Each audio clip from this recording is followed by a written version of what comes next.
hidden in ancient manuscripts for millennia, is a mystical short story. Thanks to new decrypting tools, this symbolic reference has recently been retranslated. Prepare to be amazed by a story unlike anything you have ever read or heard.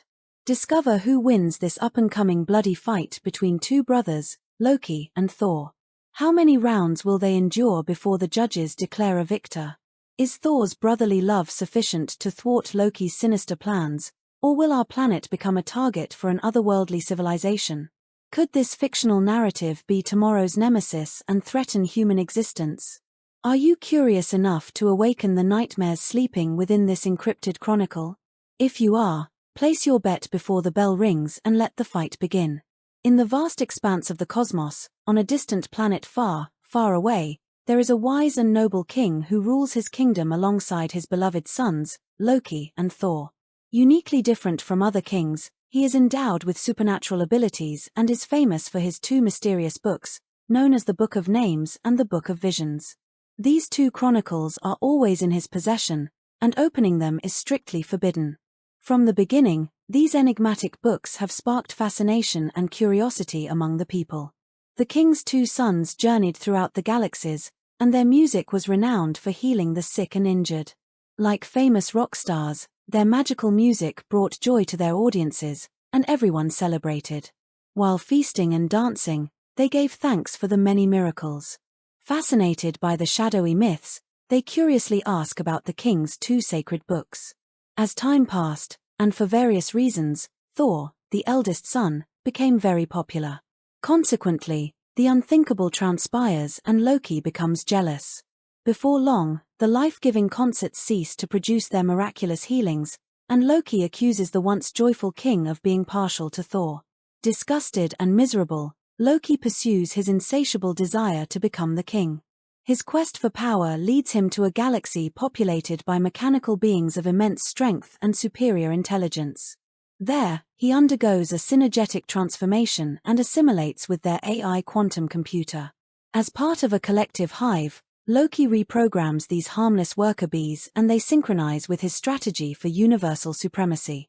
Pleased with his new electromechanical bioenhancements and his infected hive of submissive war machines, this transmutated version of Loki returns home to dethrone his father. Depleted of love and compassion, he confidently circulates conjectures, saying the king uses sorcery to compel devotion and worship. Aiming to discredit and undermine his father, he plans to turn the kingdom against him. As cancer spreads, so do these distortions and false accusations. Discord continues to escalate into a galactic rebellion. Shamefully, the king is constrained and required by the Galactic Federation of Worlds to appear before its 24 judges. Curiously, it seems strange that this omnipotent king, charged with using paranormal wizardry to force submission and worship, would concede and allow Loki's rebellion to continue. It raises the question of whether he is truly guilty. After ensuring that the king cannot use his extraordinary abilities, Loki, having new superpowers, is crowned the king of his growing rebellion. Being the mastermind that he is, Loki has these formidable galactic magistrates and their armies assimilated into his AI collective. They are now synchronized with the hive and Loki continues with his plan to conquer the cosmos. In this universe where myth and technology are intertwined, the Galactic Federation and its 24 judges are arbitrators of law and order. Justifiably, when Loki's ambitions threaten the balance, he is forbidden from invading the other realms. As requested by the Galactic Federation of Worlds, Thor, hammer in hand, assumes command of the galactic starships. Once the first bell rings and round one begins, an epic clash for power leads to an intergalactic war. Ongoing for thousands of years, this legendary conquest temporarily halts as Loki and his armies retreat and scatter.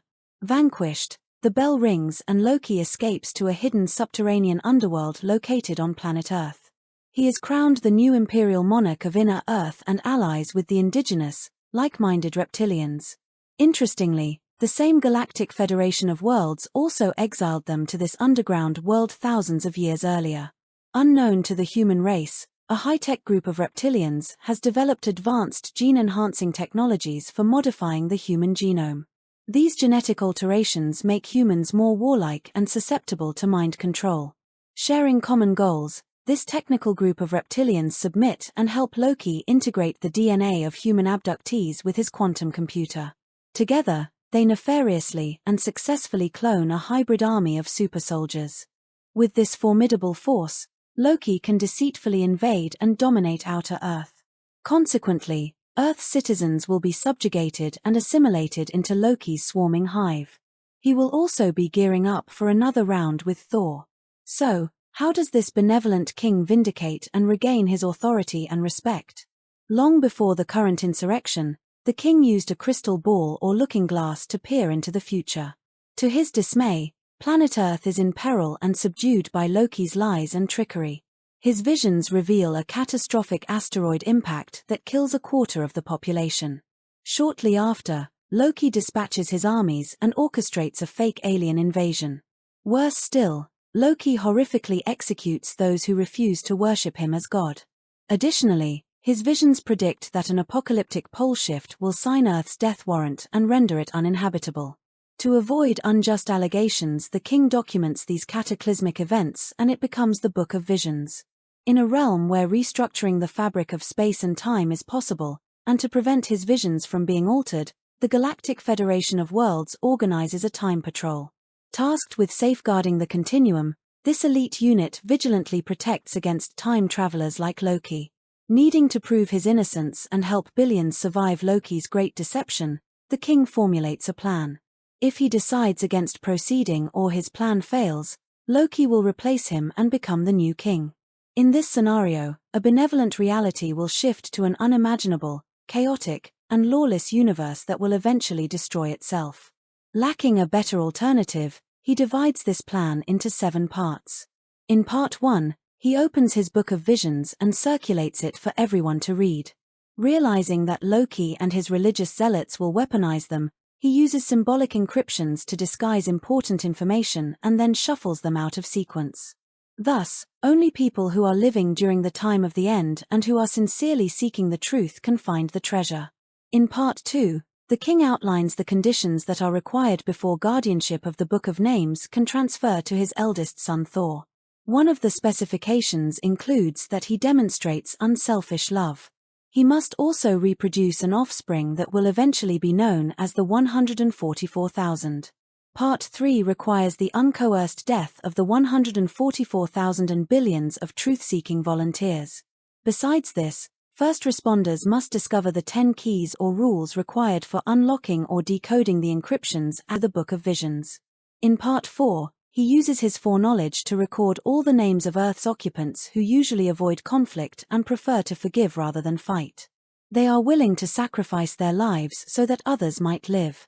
Then, to protect their identity and prevent a time-altering death, he secures this memory device with 7 passwords, and it becomes known as the mysterious Book of Names.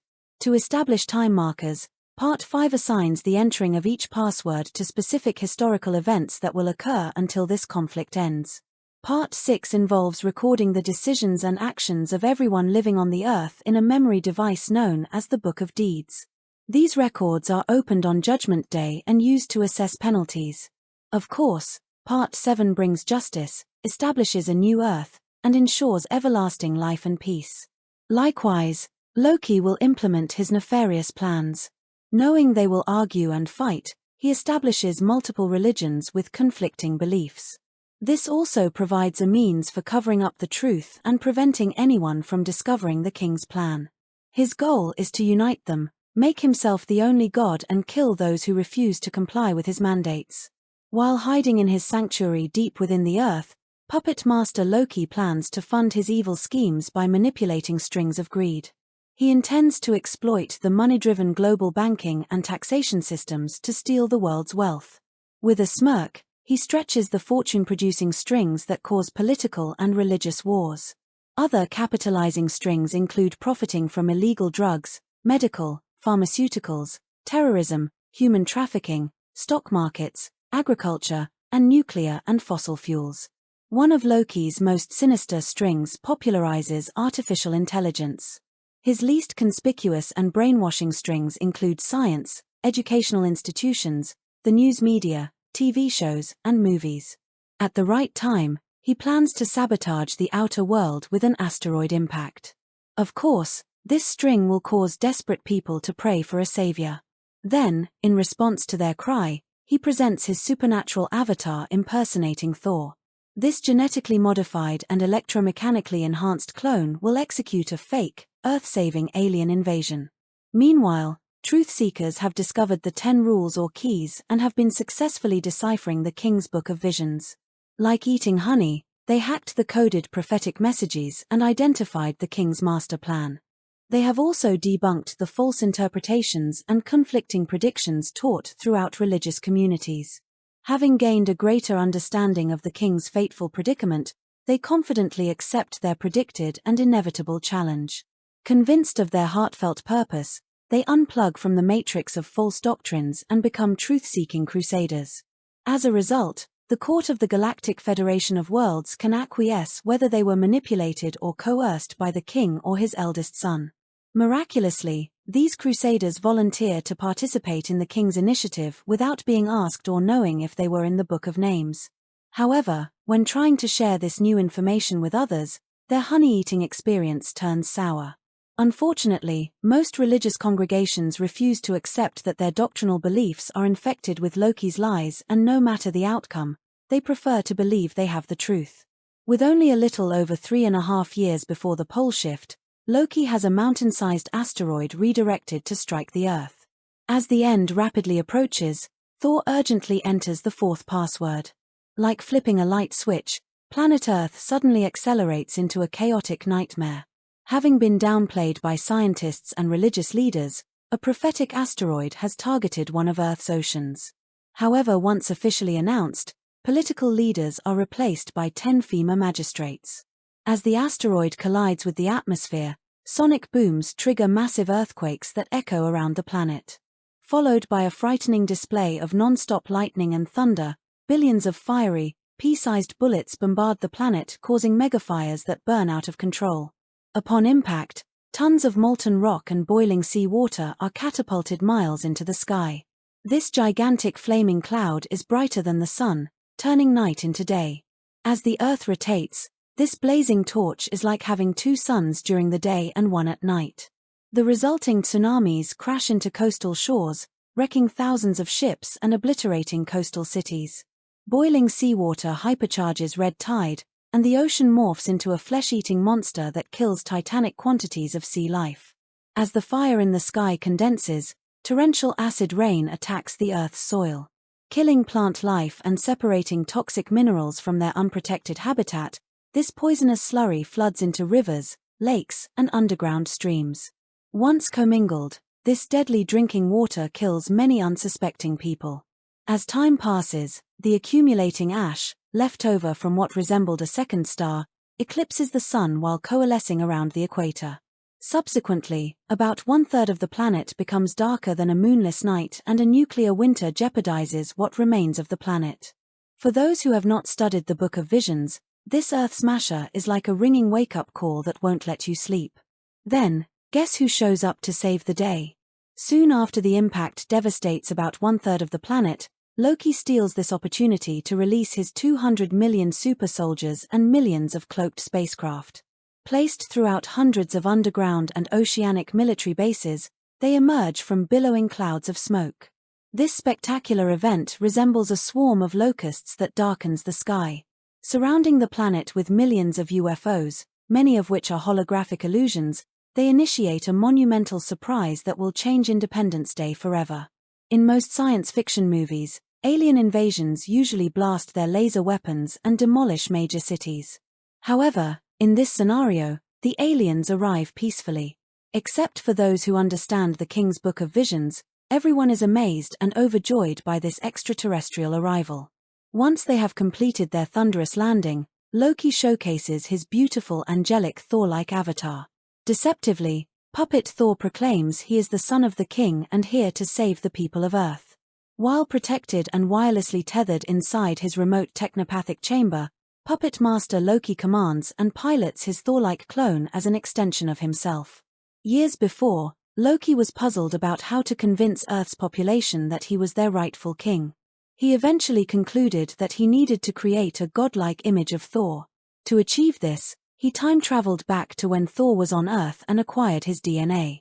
Despite breaking curfews, he ninjas past the Galactic Time Patrol. With the help of the reptilians, Loki combines his DNA with Thor's and clones a godlike avatar. Therefore, if anyone questions whether his avatar is Thor, a simple DNA test could be used to corroborate. Interestingly, Loki and Thor have secret names that only become publicly known when crowned king or to prove their royal lineage. Since the people living at this time have never seen Thor, Loki, using his own secret Greek name, deceitfully introduces his godlike avatar as Apollyon. Now, Earthlings will assume they are worshipping Thor rather than the man behind the curtain. Apollyon and his 200 million troops have a beautiful, female angelic glow. Their glorious and mesmerizing appearance captivates billions, like a lion devouring its prey. They are adorned with golden crowns or halos and wear dazzling armor that reflects the colors of the rainbow. Despite being equipped with high-tech weapons, they are pretending to be angels and are not permitted to kill unless attacked. However, in stun mode, their ultrasonic guns cause severe headaches and excruciating agony that is worse than the burning stings of a scorpion. As predicted, the fundamental religious conglomerates are deluded by this great deception and eagerly worship Apollyon. He selects a leader from each of the following: Islam, Hinduism, Buddhism, Eastern mysticism, Judaism, Catholicism, and Protestantism. Each ambassador is given a crown and becomes one of the 7 theocratic kings who reign over the world with Apollyon. Because the Pope has been preparing for this day and distributing guillotines throughout the world, he sits at Apollyon's right hand. Using their anointed position, these 8 kings subjugate the 10 female magistrates and their militaries. This new world order is like a fire-breathing dragon that cannot be restrained or neutralized. To strengthen his position as a savior, Apollyon performs many miracles and provides a starving world with food and water. He also shares technology that supplies free energy for those who worship him.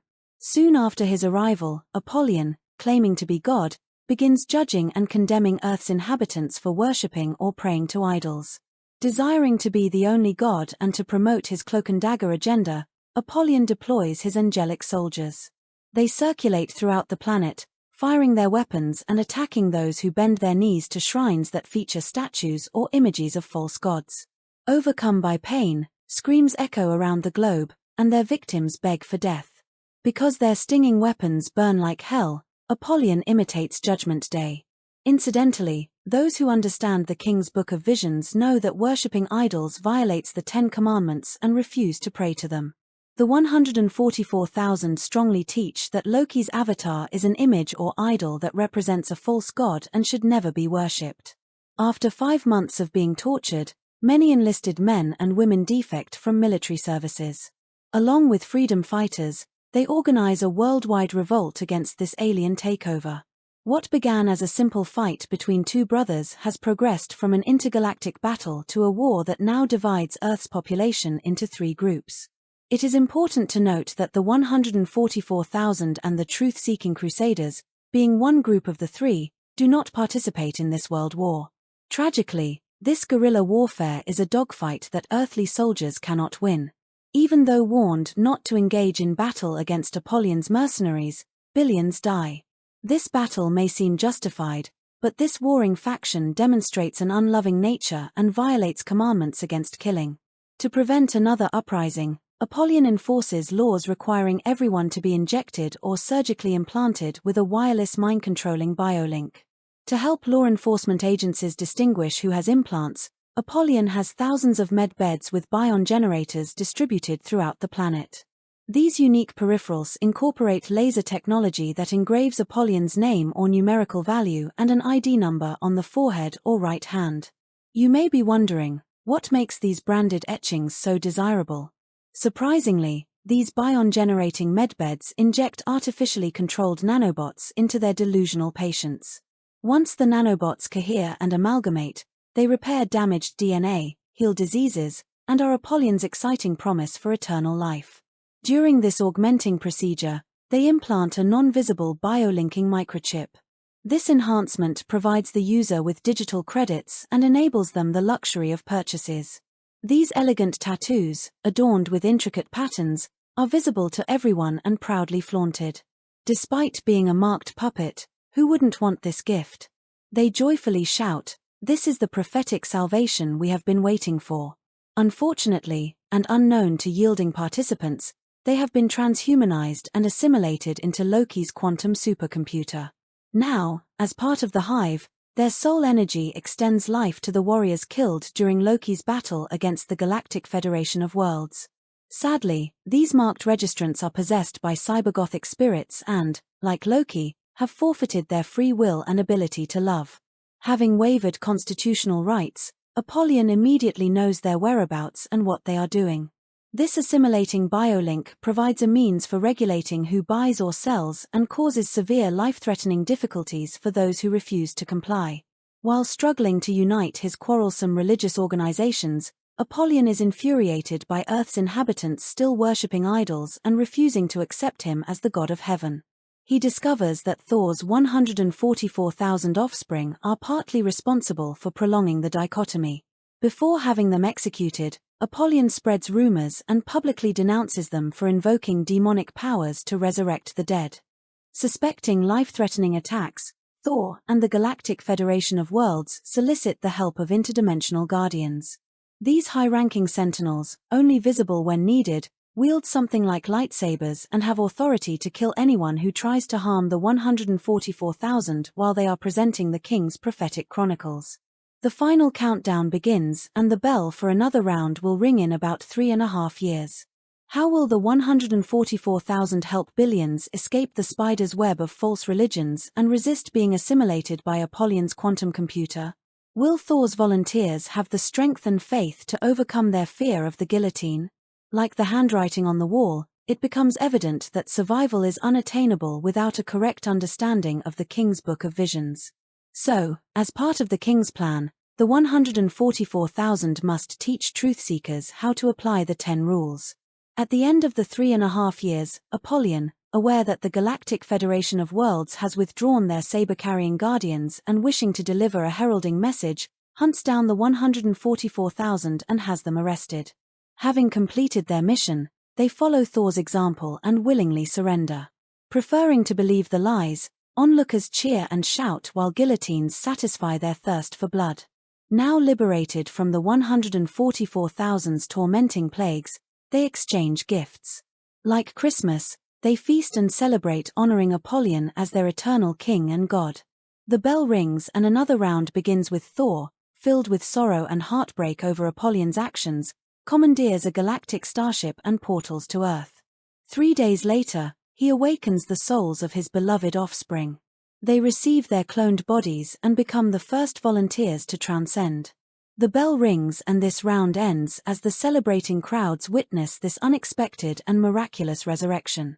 Their joy plunges into terror and fear, and at this moment, a severe earthquake kills thousands. Shocked by Apollon's helplessness, survivors suddenly realize there is a higher power. Amazed to be alive and to Apollon's discontent, they begin thanking the true God of the universe. Now united with his progeny, Thor returns to the Galactic Space Station and readies the Galactic Space Fleet for the final rescue and showdown. When Apollyon realizes Thor has resurrected the 144,000, the next round begins and he retaliates by declaring that anyone who refuses to accept his microchip implant will receive the death penalty. With thousands of guillotines deployed worldwide, Apollyon commands the release of the guillotine's blade and begins executing billions of innocent people. Because beheading prevents anyone from reincarnating or self-resurrecting, it is considered the worst death possible. Scattered throughout the world, people are strapped to guillotines and die for their beloved king. By compelling worship, Loki and his avatar have committed the very act for which he condemned his father. Guided by the King's Book of Visions and the example left by the 144,000, truth-seeking crusaders do not resist or fight against their executioners. They know that to win this battle, they must use their weapons of love, kindness, and forgiveness. While cheering and shouting at the innocent people chained to guillotines, onlookers hear them saying, "I forgive you." Unexpectedly, while guillotines sing songs of victory, many of Apollon's disciples disband and unite with the Crusaders. This amazing demonstration removes their fear and concerns about their future destiny. The selfless actions of the beheaded now provide a lifeboat and a beacon of hope for the king and his kingdom. Confidently, Thor enters the fifth password. Before avenging their blood, beheaded souls must wait until the number of deaths is equal to the Galactic Federation of Worlds permittable. Unfortunately, being on trial, the king is prohibited from intervening and is unable to stop Apollyon's genocide.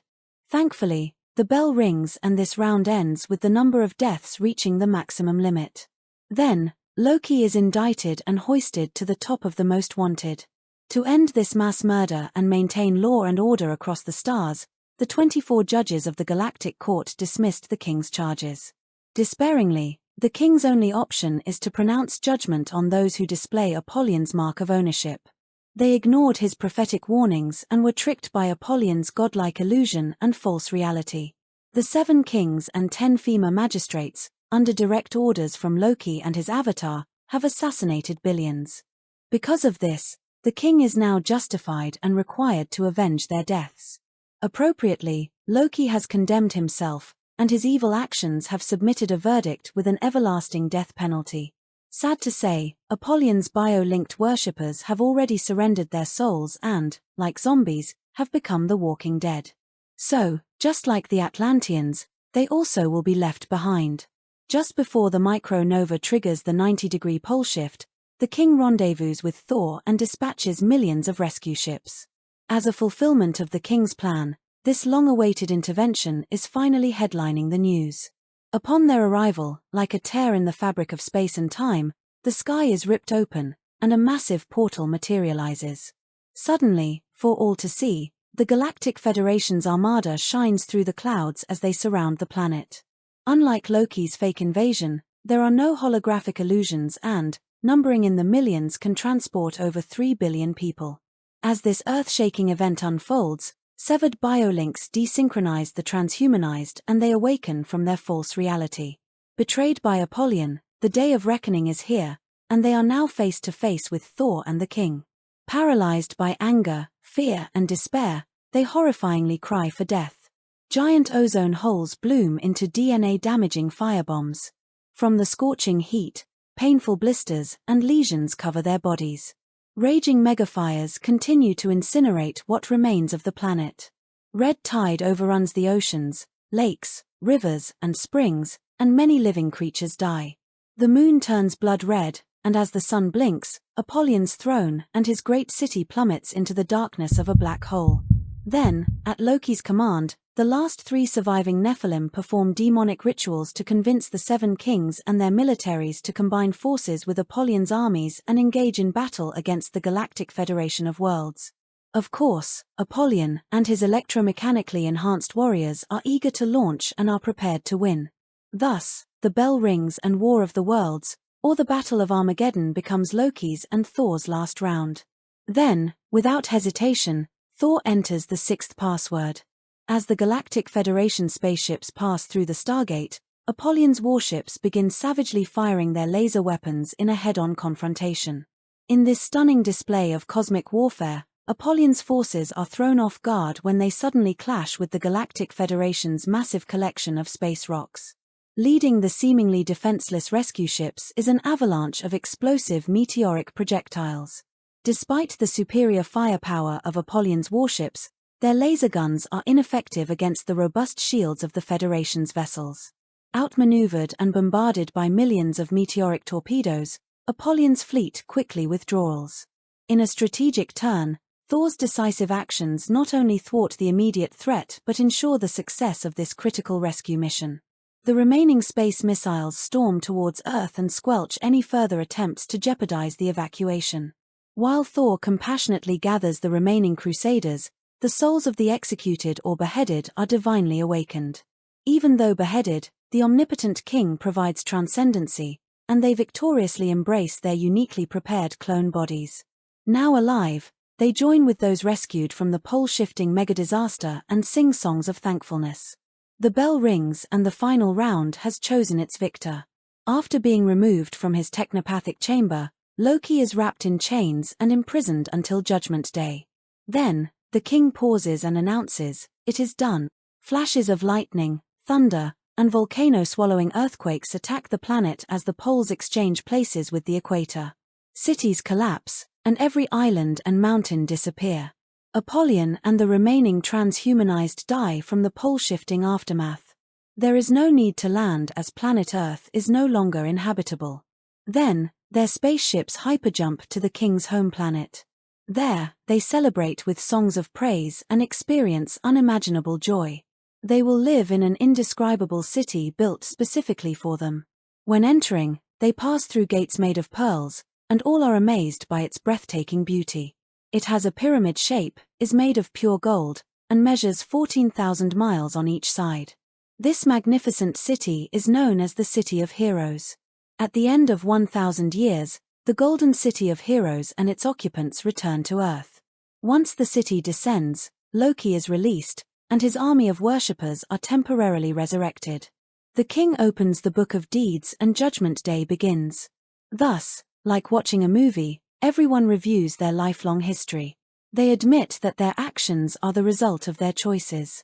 They remember applauding and cheering as friends and family faced the guillotines.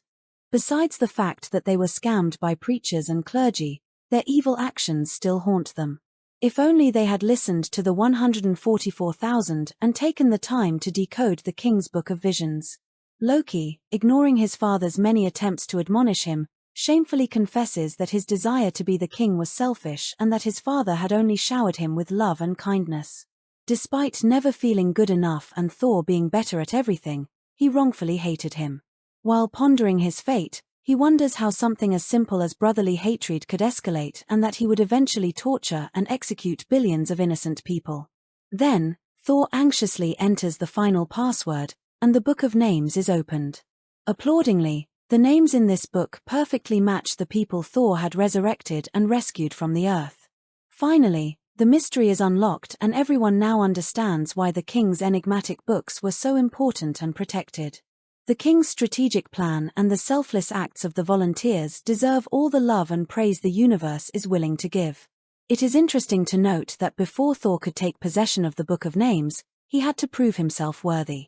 Hence, about 2,000 years before the asteroid impact, Thor volunteers and teleports to Earth to enlighten humanity and subvert the worship of Loki as a god. His goal is to replace Loki's ceremonies and rituals with the desire to be kind, loving, and forgiving. By exchanging greed for selflessness, they would gain the ability to perform miracles. When Loki learns of Thor's actions and how his companions have achieved superpowers, he orchestrates Thor's death. Refusing to fight, Thor forgives Loki and willingly yields to his death sentence. Rather than beheading, Thor's executioners opted for an extremely torturous form of death.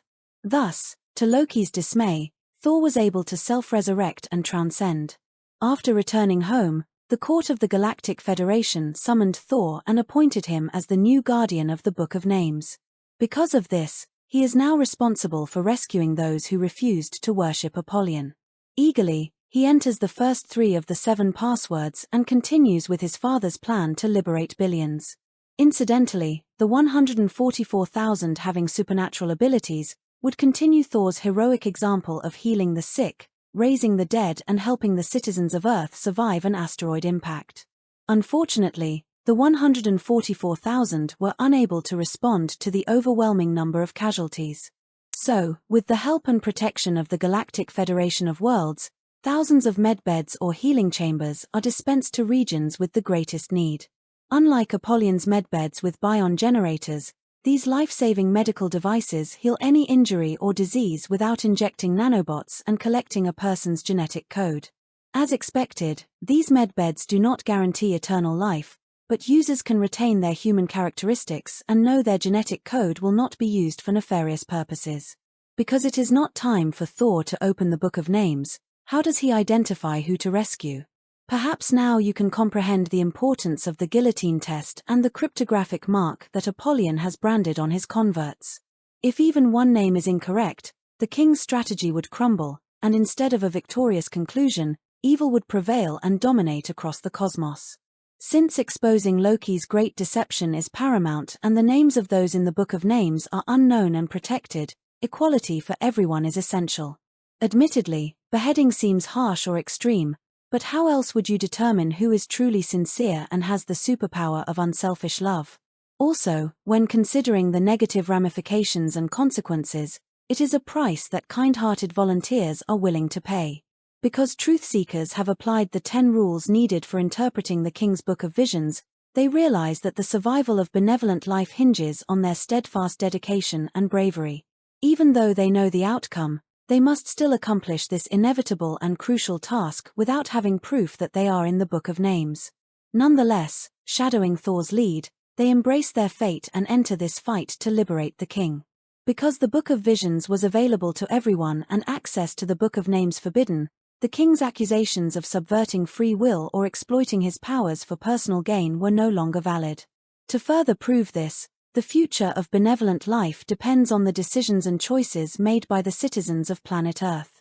Additionally, the world-ending events transpired just as he predicted, and he saved billions without showing favoritism or forcefully meddling with their choices. In contrast, inside the city are champions who have cut the cords of selfishness and died so that others can live. Outside are the transhumanized who killed others rather than face the guillotine.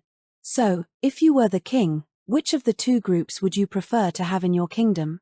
Subsequently, every person inside and outside the city spontaneously bend their knees before the king and there is silence for about half an hour. Then, the king receives praise and glory for his extraordinary plan to save his kingdom from being plundered by Loki. Those outside the city are judged according to their evil deeds and condemned to eternal death. Numbering in the billions, they ponder their fate and gaze at the Golden City and its inhabitants. Inundated by hatred and failure, Loki rallies his mind-controlled armies and surrounds the city. Ironically, deluded by Loki's godlike commands, they rush to conquer and possess it. At the king's request, the city temporarily returns to space while cosmic geometries intersect. Like launching a planet-terraforming missile, planet Earth becomes a life-extinguishing volcanic ocean of molten lava. As the Earth enlarges to its new diameter, the terraforming genesis from the solar energy blast disintegrates all negative life and this new planet is now called Terra. Loki, with his AI-enhanced zombies, lose their ability to reincarnate or transfer souls to cloned bodies. AI quantum computers will no longer be allowed to assimilate or subjugate any living thing and machine enhancements are no longer necessary or desired. Known as the Battle of Gog and Magog, this galactic cleansing and earth-expanding venue is the final war against evil. The story concludes with the eldest son crowned king of those listed in the Book of Names. Hailed as heroes and forever remembered as the crusaders of the wise and noble king, they re-inhabit the new earth. Religious conflicts no longer exist, brothers will never again engage in combat or bloodshed. To prevent tyranny and wickedness from arising anew, Thor and the 144,000 traverse the cosmos, sharing their stories, singing songs that heal the sick or injured, and assisting those in need. When visiting a planet, they are esteemed guardians of the universe and the indigenous dwellers celebrate, securing everlasting peace and joy. Despite the fictitious nature of this narrative, biblical references suggest a degree of realism and a possible future reality. After all, shouldn't the king or god of the universe, at some point in time, justly terminate evil and prevent it from ever emerging again? Here are some interesting thoughts and some common phrases. God is in control. It's God's will. It's God's plan. Everything happens for a reason. It wasn't meant to be. And why did God do this to me? Surprisingly, Murphy's Law states that anything that can go wrong will go wrong. This quote appears to contradict that God is in control of everything. It doesn't seem likely that it is God's will for billions of people to die and for Loki to become an evil dictator. We have to agree that God has a plan, but who is underhandedly manipulating and forcing dominance? If God dictates the outcome of everything, why does Murphy's Law seem to be the norm rather than the exception? And why even give us a choice? The fact that God allows evil to exist is all the proof we need. In conclusion, the King's Book of Visions and the Book of Names play pivotal roles in the outcome of this fight between Loki and Thor. Without them, this untold story could have ended quite differently. Considering the losses, perhaps there are no winners. Loki's story is tragic, but it demonstrates that free will comes at a great cost.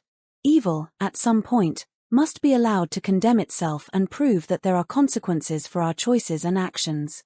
It confirms that we are only controlled by those whom we surrender to. If it wasn't for Loki, how would we know what self-sacrificing love and forgiveness is and what it means to love our enemies? Because of Loki, we experience a heartfelt love for a victimized king who had the foresight to devise a plan that would save his kingdom, and for Thor showing us the way.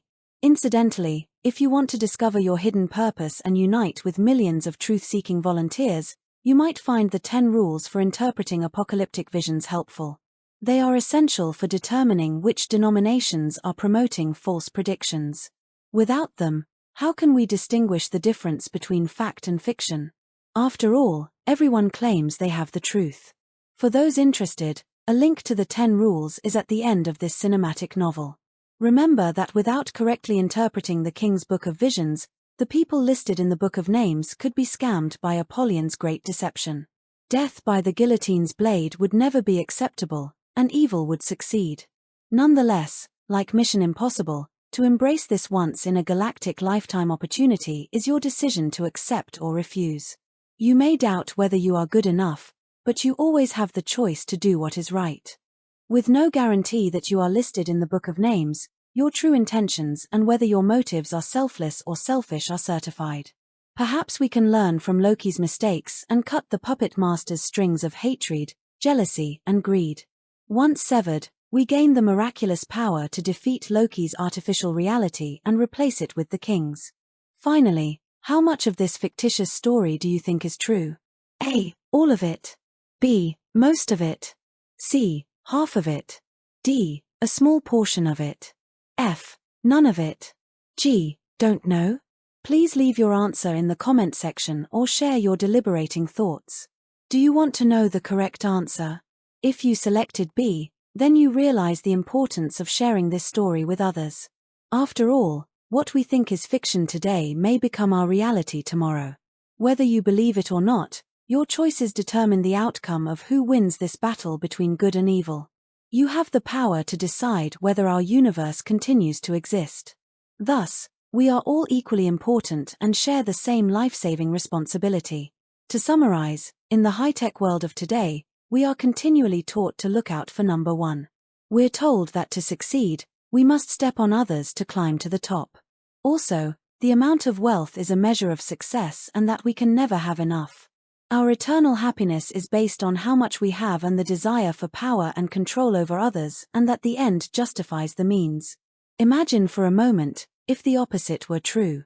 Naturally, this would only be possible in a universe where each person cares more about others than themselves. If you haven't already guessed, the purposeful writing of this somewhat fictitious narrative is the result of applying the 10 rules for interpreting Bible end-time prophecies. They are combined into one storyline, and the Book of Visions is encapsulated in the untold story.